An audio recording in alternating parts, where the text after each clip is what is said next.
بسم اللہ الرحمن الرحیم۔ السلام علیکم ورحمۃ اللہ وبرکاتہ۔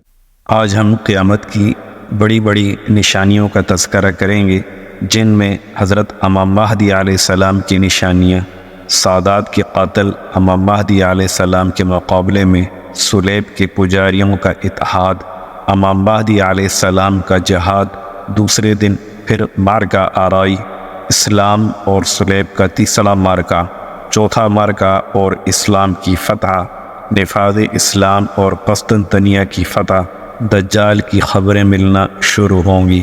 ان سب چیزوں کا مختصراً احوال بیان کریں گے۔ ان باتوں کو شروع کرنے سے پہلے اگر آپ اس چینل پر نئے ہیں اور اگر آپ نے اس چینل کو سبسکرائب نہیں کیا تو پلیز اس کو سبسکرائب کر دیں، اور اگر ویڈیو اچھی لگے تو بیل کا بٹن پریس کر دیں تاکہ اس قسم کی مزید ویڈیوز آپ تک بر وقت پہنچ سکیں۔ تو چلیں شروع کرتے ہیں۔ ابو داؤد مشکات صفحہ نمبر 401 میں یہ حدیث موجود ہے۔ یہ حضرت امام مہدی علیہ السلام سید ہیں اور حضرت فاطمہ الزہرا کی اولاد میں سے ہیں۔ آپ کا قد و قامت قدر لمبا، بدن چست، رنگ کھلا ہوا اور چہرہ مبارک پیغمبر خدا صلی اللہ علیہ وسلم کے چہرے کے مشابہ ہوگا۔ آپ کے اخلاق پیغمبر خدا صلی اللہ علیہ وسلم کے اخلاق عالیہ کی طرح کے ہوں گے۔ آپ کا اسم شریف محمد، والد کا نام عبداللہ، والدہ کا نام آمنہ ہوگا۔ زبان میں قدر لکنت ہوگی، جس کی تنگی کی وجہ سے کبھی کبھی قرآن پر ہاتھ مارتے ہوں گے۔ آپ کا علم لدنی ہوگا، یعنی دنیا میں موجود کتابوں سے علم کے محتاج نہ ہوں گے۔ بیعت کے وقت عمر 40 سال ہوگی۔ خلافت کے مشہور ہونے پر مدینہ کی مسلمان فوجیں آپ کے پاس مکہ مکرمہ میں حاضر ہو جائیں گی۔ شام، عراق اور یمن کے اولیاء کرام اور ابدال عظام آپ کے زیر سایہ آ جائیں گے، اور ملک عرب کے بے شمار لوگ آپ کی اسلامی فوج میں داخل ہو جائیں گے۔ اور یہ ایک خزانہ جو کعبہ میں دفن ہے، جس کو رتاج الکعبہ کہا جاتا ہے، اس خزانے کو نکال کر مسلمانوں میں تقسیم فرما دیں گے۔ ابو داؤد میں ہے کہ امام مہدی علیہ السلام کے خزانے کو نکال کر تقسیم کرنے کی خبر جب اسلامی دنیا میں پھیل جائے گی تو خراسان سے ایک شخص بہت بڑی فوج لے کر امام مہدی علیہ السلام کی مدد کی سعادت کے لیے پہنچے گا۔ اس لشکر کا سب سے آگے والا دستہ منصور نامی ایک شخص کے زیر کمان ہوگا، اور یہ لشکر تخت و تاراج کرتا ہوا راستہ ہی میں بہت سے عیسائیوں اور بددینوں کا صفایا کر ڈالے گا۔ ابو سفیان کی اولاد میں سے ایک ظالم سادات کو قتل کرے گا، اور اس کا حکم ملک شام اور مصر میں چلے گا۔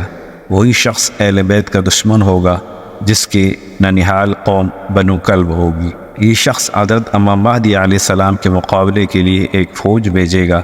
جب یہ فوج مدینہ منورہ کے درمیان ایک میدان میں آ کر پہاڑ کے دامن میں مقیم ہوگی تو اسی جگہ اس فوج کے نیک و بد عقیدے والے سب کے سب زمین میں دھنسا دیے جائیں گے، کیونکہ یہ لوگ حق کے مقابلے میں آئیں گے اور باطل کی حمایت میں ہوں گے۔ اسی وجہ سے ان کے عقیدے کی صحت بھی ان کے کام نہ آ سکی اور سب دھنسا دیے جائیں گے۔ البتہ قیامت کے دن ہر ایک کا حشر اسی کے عقیدے اور اعمال کے موافق ہوگا، مگر ان سے صرف 2 آدمی بچ جائیں گے۔ ایک امام مہدی علیہ السلام کو اس واقعے سے مطلع کیا جائے گا، اور دوسرا سفیانی کو اس دھنسنے والے واقعے کی اطلاع دے گا۔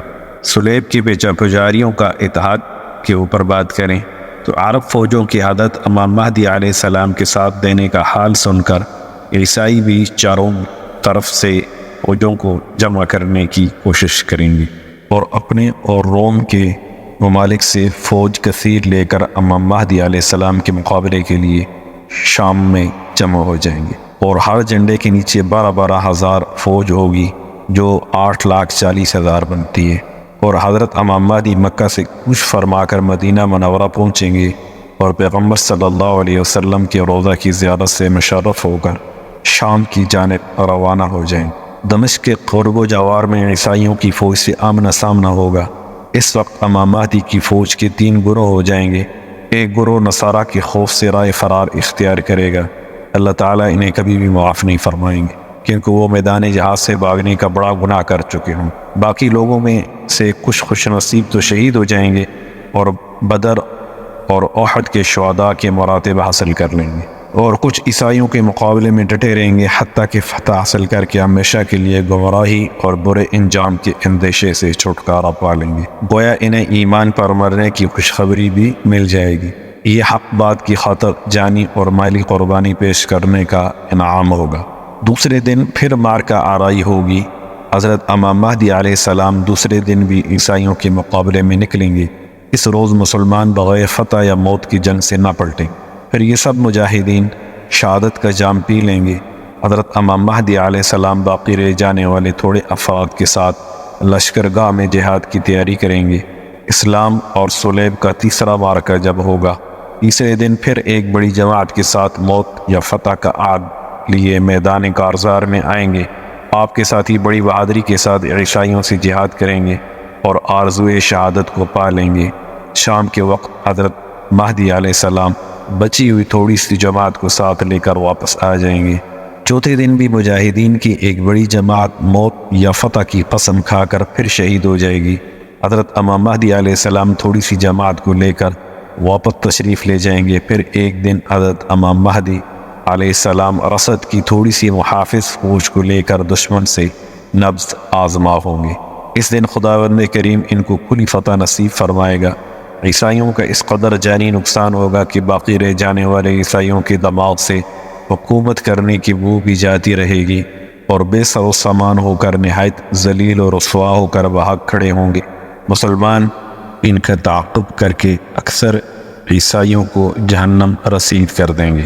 اس فتح کے دن حضرت مہدی علیہ السلام مجاہدین کو بے انتہا انعامات سے نوازیں گے، لیکن ان جانبازوں کے دلوں میں حب الہی اور جنت کا شوق اتنا غالب ہوگا، اس مال و دولت کے ملنے کی انہیں ذرا بھی خوشی نہ ہوگی۔ اور دوسری وجہ خوشی نہ ہونے کی یہ ہوگی کہ اس جنگ کی بدولت بہت سے خاندان اور قبائل ایسے ہوں گے جن میں سے 1% آدمی بچا ہوگا۔ بعد ازاں حضرت امام مہدی علیہ السلام اسلامی شہروں کے انتظامات اور فرائض حقوق العباد کو پورا کرنے میں مصروف ہو جائیں گے اور اس مقصد کو پورا کرنے کے لیے چاروں طرف اپنی فوجیں پھیلا دیں گے۔ ان مہمات سے فلاوت پر قسطنطنیہ کی فتح کے لیے روانہ ہوں گے۔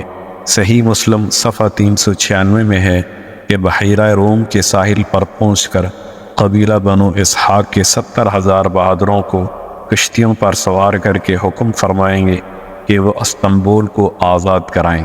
جب یہ مجاہدین فصیل شہر کے نزدیک پہنچ کر نعرہ تکبیر اللہ اکبر بلند کریں گے تو ان کی فصیل خدا کے نام کی ہیبت کی وجہ سے گر پڑے گی۔